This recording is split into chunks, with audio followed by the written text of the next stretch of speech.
Chosen one, stop scrolling.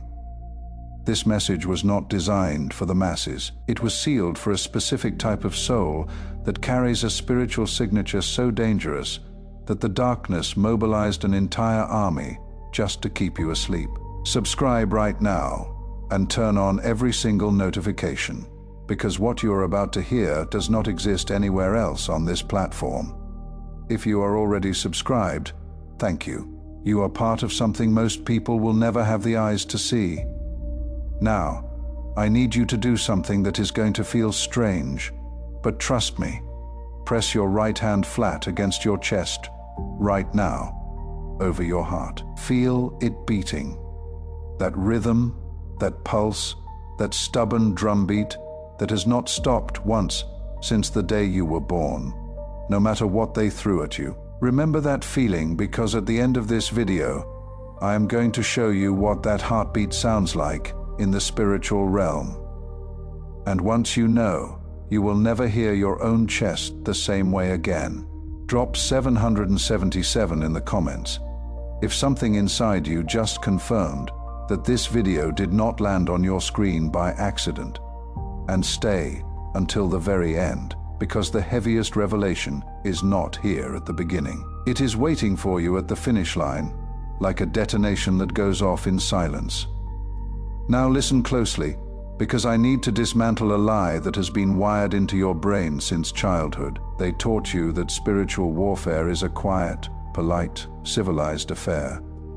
That it looks like someone kneeling with folded hands, whispering gentle words into the air. That the invisible world operates like some kind of heavenly customer service department, where you submit a request and wait patiently in line. Forget that right now. And here is what nobody told you about this war. You are not just the one being protected. You are not the civilian hiding behind the shield, waiting for the fighting to stop. You are the reason the war exists. Every single choice you make in the visible world sends shockwaves through the invisible one. Every prayer that leaves your mouth, no matter how broken, no matter how clumsy, no matter how quietly it escapes your cracked lips at 3:00 in the morning, when you think nobody can hear you, crosses dimensions and lands like a direct order on the desk of the highest command in the celestial hierarchy. And the one who receives that order is the being I need to properly introduce you to right now. Not the watered-down version religion sold you. Not the decorative angel on a greeting card with soft wings and a gentle smile. The real one. The version that makes the darkness change its plans. When they hear his name, Michael. The name in Hebrew is not a title. It is a war cry disguised as a question. Who is like God? It is not a philosophical thought experiment for a Sunday morning discussion group. It is the last sound entire armies of darkness hear before they are erased from existence. The book of Daniel, chapter 10, records something that most believers read and skipped past. Without realizing, they just stepped over a nuclear warhead buried in plain sight. Daniel prayed one simple, desperate, honest prayer, and the answer was dispatched from heaven on the very first day. The first day, but the messenger was intercepted by the Prince of Persia, a high-ranking entity of darkness, and was locked in combat for 21 days straight, and who was sent to break the deadlock. Michael, the great prince. The one whose arrival on a battlefield causes both sides to stop breathing, because everyone knows that where he steps, nothing on the wrong side survives. But here is what most people miss entirely in that passage. It was Daniel's prayer that activated everything. Without that prayer, no messenger would have been sent. Without that prayer, Michael would not have been deployed. A human being on his knees in the dark, with a trembling voice, moved the most powerful warrior in existence. Not because he was worthy, not because his life was spotless, not because he had earned it through perfect behavior, because he prayed. And that changes everything about what I need to tell you next, because something you did recently activated Michael in a way that has never happened before in recorded spiritual history. But before I can show you that, I need to open your eyes to the real scale of this war. Now, I need you to understand what that means in the context of what has been happening in your life.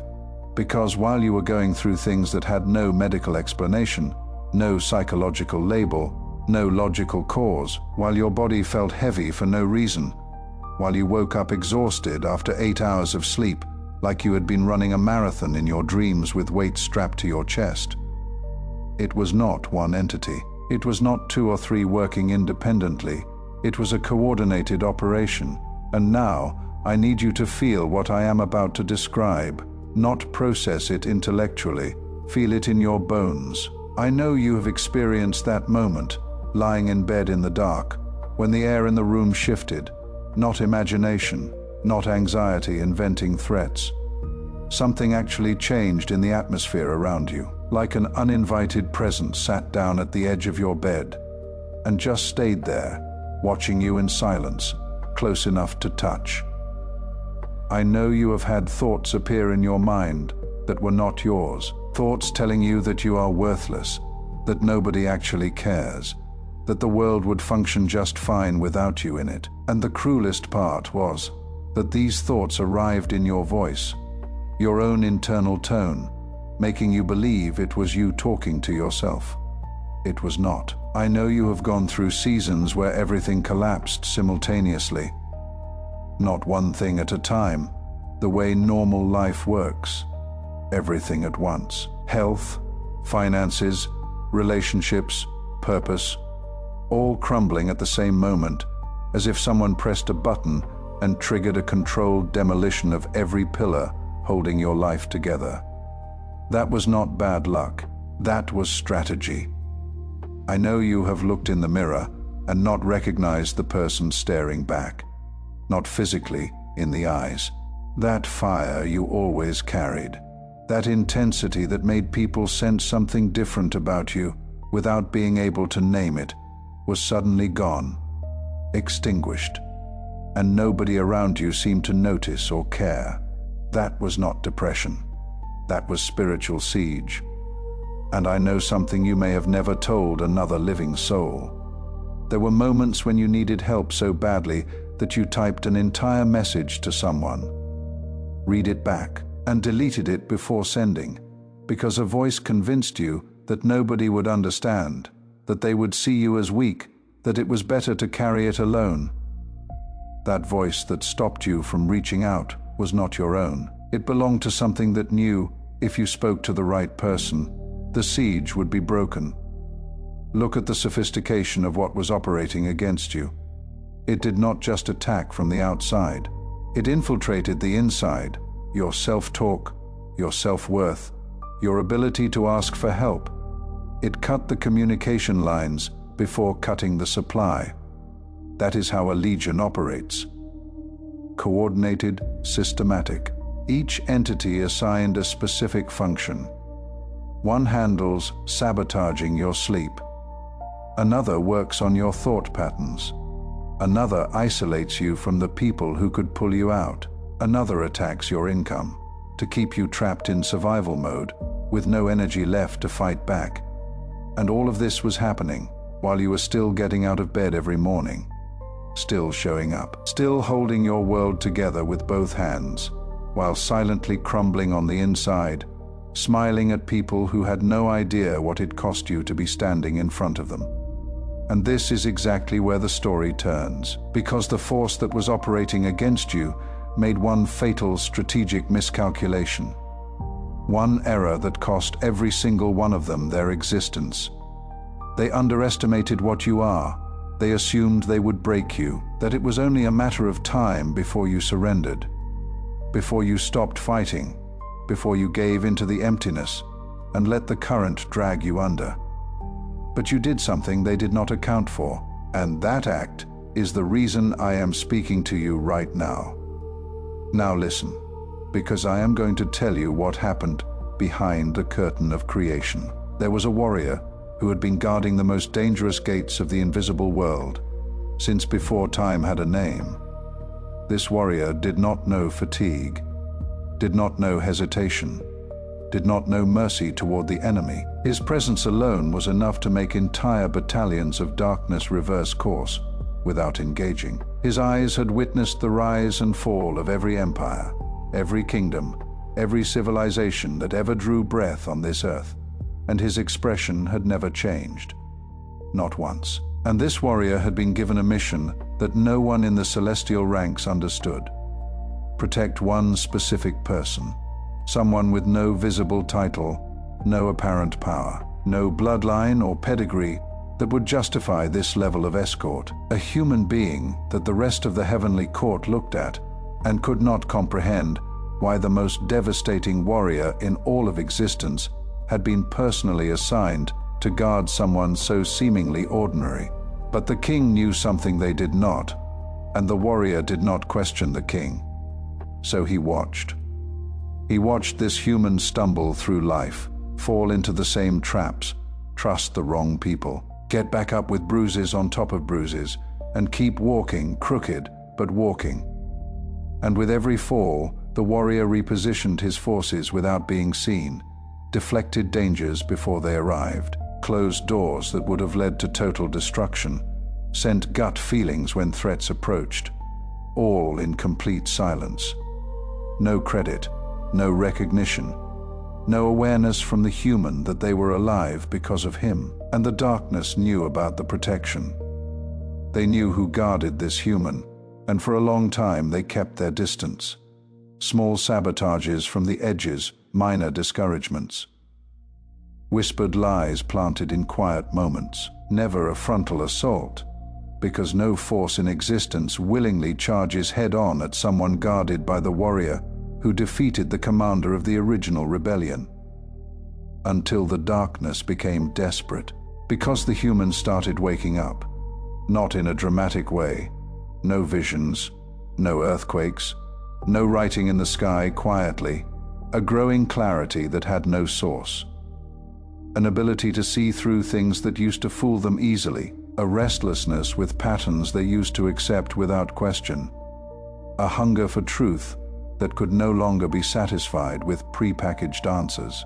And the darkness understood that if they did not act fast, they would lose access permanently, so they mobilized everything, not one entity, not a squad, a full legion, each one with specific orders, each one assigned a function. Coordinated assault on every front simultaneously, and the most brutal siege the invisible world had ever organized against a single person began.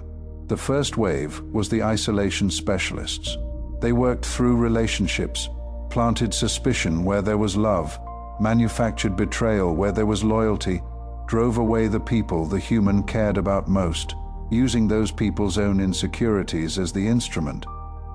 Then came the ones who operate in the body, exhaustion with no medical cause, pain that appeared and vanished without pattern, calculated insomnia, designed to destroy the ability to think clearly, physical heaviness that turned every morning into a war against the mattress. Then the ones who operate in the mind, intrusive thoughts, painful memories surfacing without warning, in moments of peace. Cruel comparisons with people whose lives looked effortless. That internal voice repeating on a constant loop, "Give up, it will not change, you are the problem." And finally, the most dangerous of all, the ones who attack faith itself, the ones who do not target your life. They target your connection to the source. They plant the question that corrodes everything from the inside out.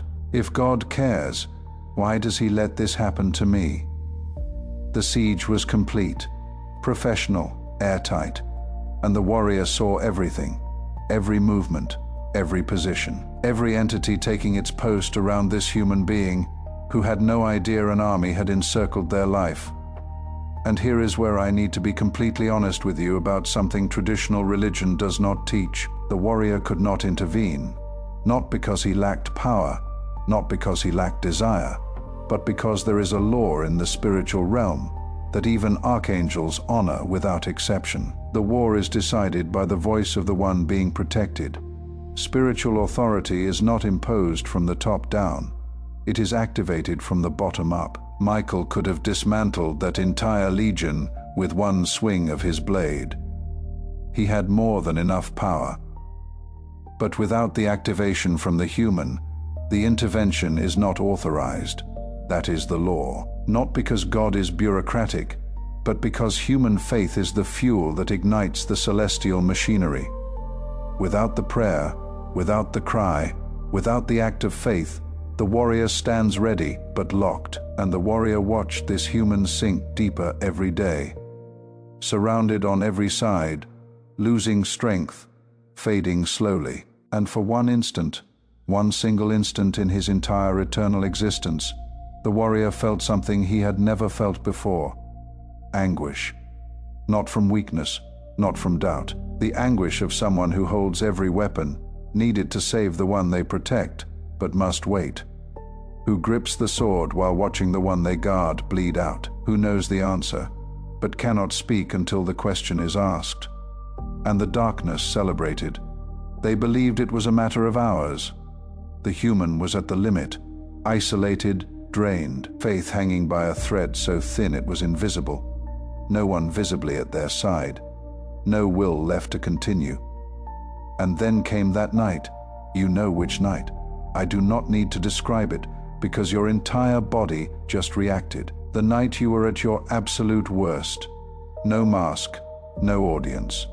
No strength left to even pretend you were handling it, lying in the dark, with nothing but the weight of your own existence, and a catalogue of failures that felt heavier than gravity itself. In that moment, without rehearsal, without planning, without any understanding of what your words were doing in the spiritual realm, you opened your mouth and said something.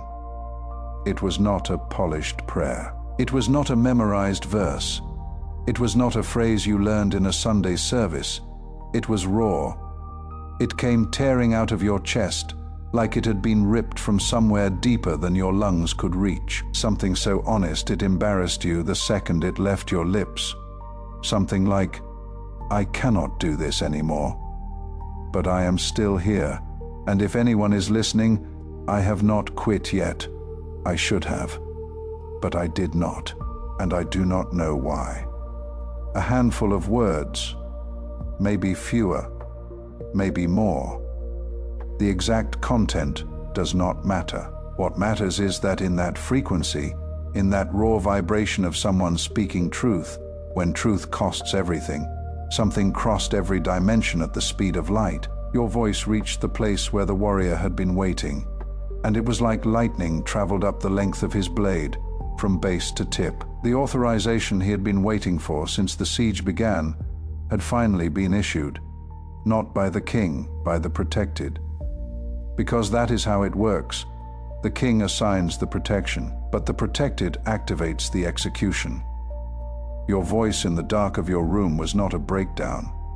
It was a combat order, and what happened in the seconds that followed, no human language has the capacity to fully describe, but I am going to try. Michael did not charge forward with rage. He did not advance with the urgency of someone who has waited too long. He did not move with tension or desperation. He advanced smiling. And that smile is the single most important detail in everything I am going to tell you today. The entire legion saw the warrior move. They saw the blade rise. They saw the eyes that for all of eternity had expressed absolutely nothing. And in those eyes, there was a smile. Not a smile of cruelty, not a smile of revenge. A smile born from something far deeper and far more devastating than either of those. It was the smile of a warrior who had finally found a battle that was worth fighting with everything he had. In millennia of warfare, Michael had eliminated countless forces, completed every mission with mechanical precision, but always as duty, as function. As what he was designed to do, never with joy, because no human he had ever protected before had done what you did. No one in the entire span of history had the audacity to lie at the very bottom of their own defeat, surrounded on every side, stripped of every visible resource, and open their mouth to whisper, I am still here. Not a battle cry, not a declaration of strength, a hoarse whisper from someone who was destroyed, but who refused to release their grip. And that is what made Michael smile, because in that whisper, he heard something he had never encountered in millennia of existence, something that no cherubim, no seraphim, no celestial being in the entire hierarchy is capable of producing. Faith that has been crushed to its absolute limit and still refuses to die. Angels do not experience faith. They see God. They know He exists because they stand in His presence. They do not need to believe. They simply observe. But you in the dark, seeing nothing, hearing nothing, feeling nothing.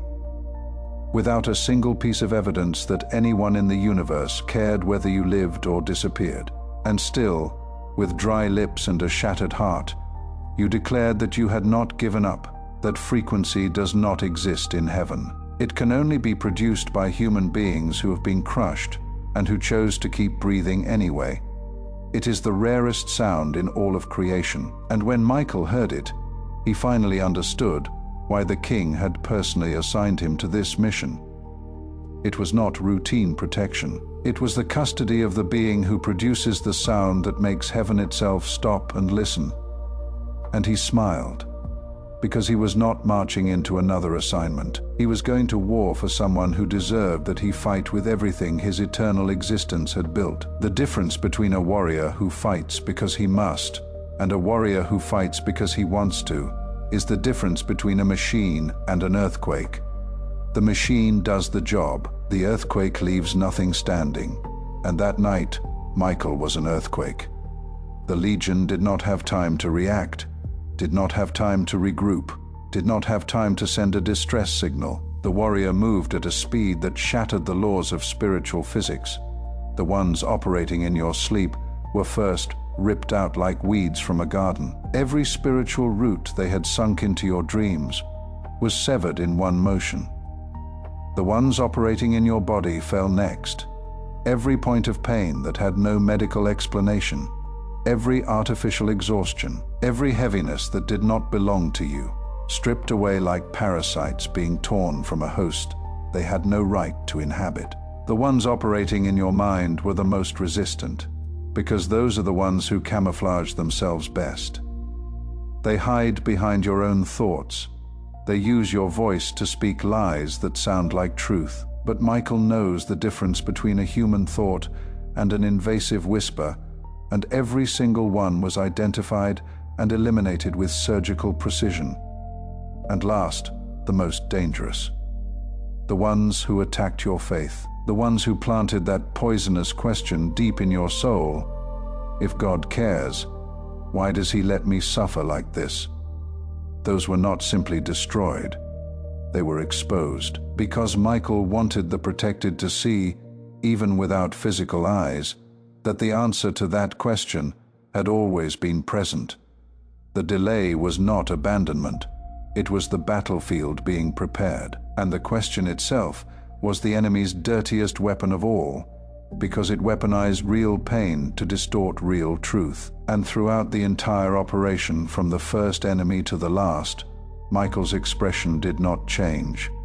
He kept smiling, not because destruction brought him pleasure, but because every entity that fell was another chain link breaking off of someone he had been silently guarding for far too long. And when it was finished, when the last remnant of the Legion dissolved like smoke in the presence of his blade, Michael did something that celestial records had never documented before. He looked toward the place where the human was sleeping, exhausted, unaware that they had just been set free, with no idea that the room where they lay, which moments before had been a war zone, was now spiritually cleaner than any cathedral ever built by human hands. And the warrior, who had never spoken an unnecessary word in his entire existence, said quietly, almost to himself, "Worth every second. That story is yours. The warrior is Michael. The human is you. And the king who assigned the protection is the one who made you. Now, I need to dismantle the second lie that has been buried inside you. The lie that your prayers do not work. That when you talk to God in the dark of your room at 2 o'clock in the morning, your words hit the ceiling and evaporate. That nothing hears, that nothing shifts, that you are just a person talking to empty air in an empty room. Look at what Paul wrote in Romans 8:26. The Spirit helps us in our weakness. We do not know what we ought to pray for, but the Spirit Himself intercedes for us through groans that words cannot express. Groans that words cannot express. Not eloquent prayers, not memorized scripture. Groans, sounds that do not fit inside any language, that escape from the deepest part of the soul, when the mouth cannot carry what the Spirit needs to say. That moment when you tried to pray and only tears came out. That instant when you opened your mouth and nothing emerged except a knot in your throat and burning eyes. That whisper of "help me" that came out so quietly, even you barely heard it. That is combat-grade prayer, the most powerful kind that exists, because it is the most honest, and spiritual honesty is a frequency that cannot be faked, cannot be imitated, and when transmitted, activates immediate responses in the highest realms. Psalm 34:18 confirms it. The Lord is close to the brokenhearted, close, not distant, not watching from a throne with folded arms, close. So close that your whisper hits His ears like thunder. And when your raw, unpolished, embarrassed prayer rose that night, it did not arrive in heaven as a timid request knocking softly on the door. It arrived as a detonation, because the distance between a broken heart and the throne is the shortest distance in the entire spiritual universe. Your weakness is a shortcut. Your vulnerability is a direct line. Where religion taught you that you need to be worthy to be heard, spiritual truth says the more shattered you are, the faster your voice arrives. And when it arrived, Michael was already standing, waiting blade, ready, needing only your voice as the ignition key. Now, I need to show you something they never told you about the legion that was destroyed. Because most people assume demons are generic, that they attack randomly, that they are like spiritual mosquitoes biting whoever happens to be nearby. They are not. The legion that surrounded your life was assigned specific, customized. Every entity in that siege had studied you, learned your patterns, knew your emotional triggers, knew exactly which memory could destroy you fastest, knew which insecurity could paralyze you most efficiently, knew which person from your past, if mentioned, would send you spiraling into days of pain. This was not a random attack. This was personalized engineering of destruction. And here is the part that changes everything. That same legion had been assigned to you since the beginning, since you were born, since your first breath. Every repeating pattern of pain in your life, every cycle you assumed was bad luck, or fate, or just the way things are, was the same legion executing different phases of the same operation. The loneliness in childhood, when you felt fundamentally different from everyone around you and could not understand why. That was not personality. That was the isolation phase of the plan. The betrayals from people you loved deeply, who destroyed you without apparent reason. That was not misfortune. That was the distrust phase, training you to believe that reaching out only leads to being hurt, so that you would never ask for help. The persistent feeling that you were made for something significant, but can never quite reach it, as if an invisible wall stops you one step before the finish line every single time. That was not lack of ability. That was the frustration phase, convincing you that you are destined to almost make it forever, and that deep existential emptiness that has followed you for as long as you can remember. That hollow space in your chest that no relationship, no achievement, no pleasure in this world has ever been able to fill. That was not a manufacturing defect. That was the disconnection phase, severing you from the source that completes you, so that you would search for fulfillment in places that will never satisfy. All of it was the same legion, the same plan, different phases of the same operation that began the moment you took your first breath. And all of it was destroyed that night. Not one phase, not one department. The entire operation, root, trunk, branches, and fruit. Michael did not prune the tree, he tore it from the ground. This means that the patterns which followed you your entire life, those cycles you assumed were just part of who you are, no longer exist in the spiritual plane. You are going to start noticing this in the coming days. Situations that used to level you will not carry the same weight. People who used to destabilize you with a single sentence will speak, and you will feel nothing. Memories that used to drag you into a pit of pain will surface, and for the first time, you will look at them without your body sinking. Not because your mindset changed, because the source that was feeding those reactions was cut. The legion that operated your emotional triggers no longer exists, and without an operator, the trigger does not fire. Now, I need to show you what Michael's smile truly meant, because up until now, I have shown you the war. But the smile is bigger than the war. In 2 Chronicles 20, there is one of the strangest battles recorded in all of Scripture. Jehoshaphat, king of Judah, was surrounded by 3 armies simultaneously. No military option, no logical exit. Total and inevitable defeat by every human calculation. And do you know what Jehoshaphat did? He placed the singers at the front of the army, not the soldiers.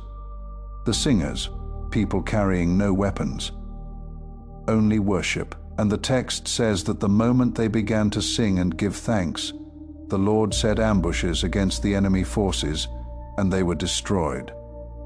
The 3 armies turned on each other and annihilated themselves. When Judah reached the battlefield, all they found were bodies. They did not need to raise a single sword. Victory came through praise, not through military strength, through the sound of faith being expressed in the middle of a siege.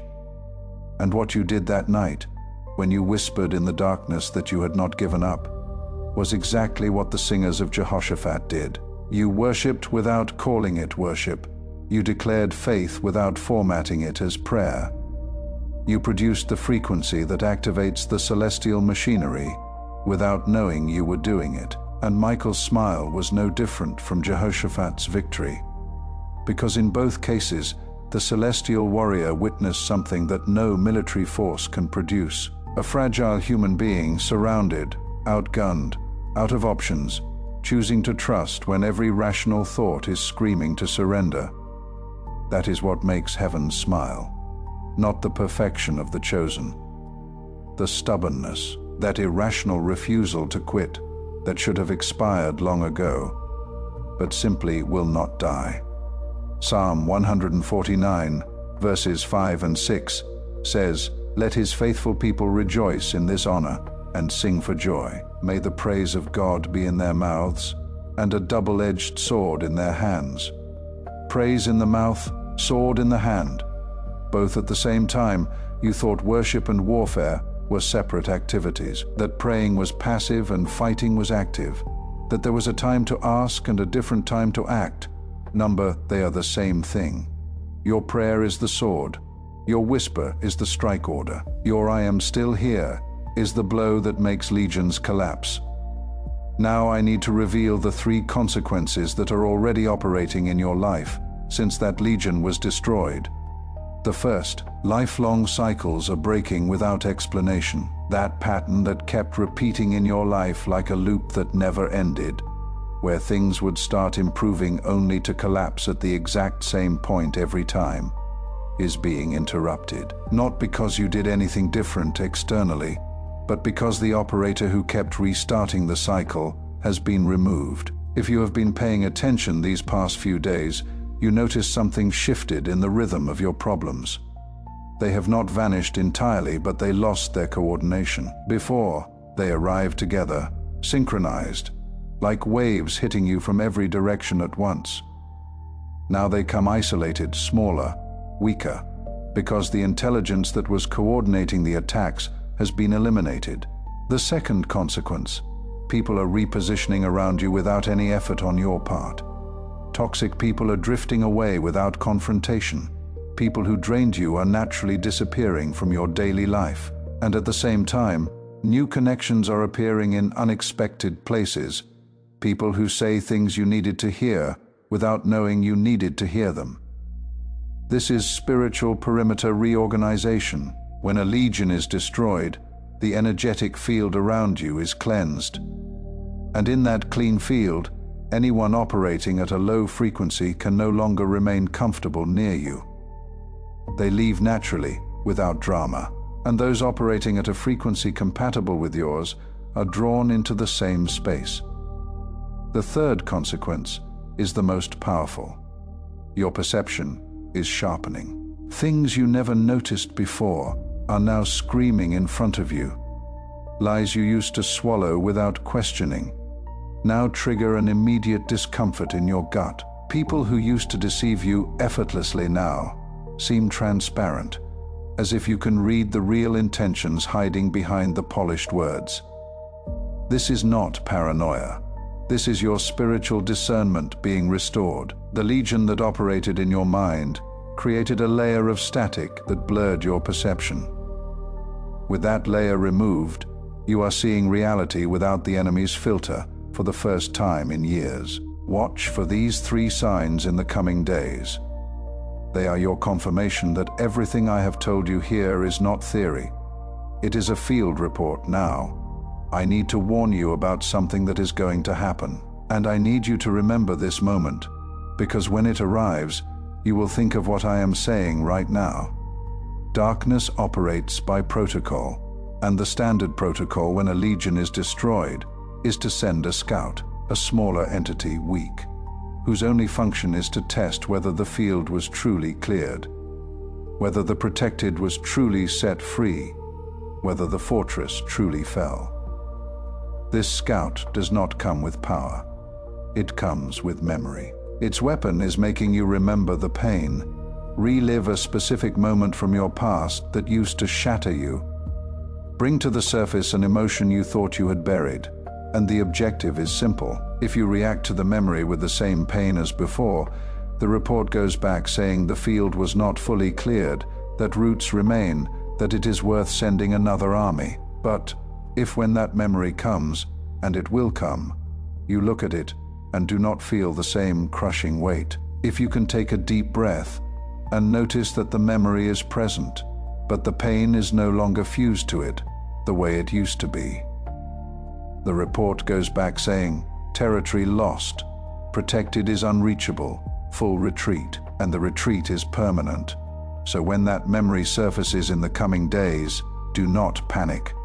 Do not assume nothing changed. It is proof that everything changed. It is the scout confirming the defeat now. Remember what I asked you at the beginning. To press your hand against your chest. Take it away now. Slowly. Look at your palm. The warmth from your own heartbeat is still there, fading, but real. You held your hand over the one thing in your body that has never once stopped working for you, since the day you arrived on this earth. That is what Michael saw when he looked at you. A heartbeat, stubborn, relentless, beating through every nightmare, every betrayal, every season of darkness, every moment you were convinced it was over. Your heart did not stop, not once, not when you wanted it to, not when the pain was so heavy you wondered why it kept going, not when everything and everyone gave you permission to quit, and when the most ancient warrior in all of creation, the one who has toppled empires without changing expression, heard that heartbeat still drumming in the middle of absolute devastation. He did not feel pity. He felt respect, because that heartbeat was proof that you held on, that you did not let go, that something inside you kept pumping life through your veins, when every external signal was telling your body to shut down. And the warrior who carries the heaviest blade in the universe looked at your stubborn, relentless, unbreakable heartbeat and thought, that heart has endured more than most armies I have ever faced. And he smiled again. Because of you. Always because of you. If everything you just heard resonated inside you in a way that words cannot fully explain, drop 777 in the comments. To confirm that you now understand that every single heartbeat you fought to keep going was witnessed by heaven with a smile. Subscribe and turn on all notifications so you never miss the next revelation. Share this video with someone who desperately needs to know that the war around them is over, that the Legion was destroyed, and that the warrior who did it was smiling because of them. Click the video that is appearing on your screen right now to discover what the next revelation heaven is preparing specifically for you. Together, we are stronger.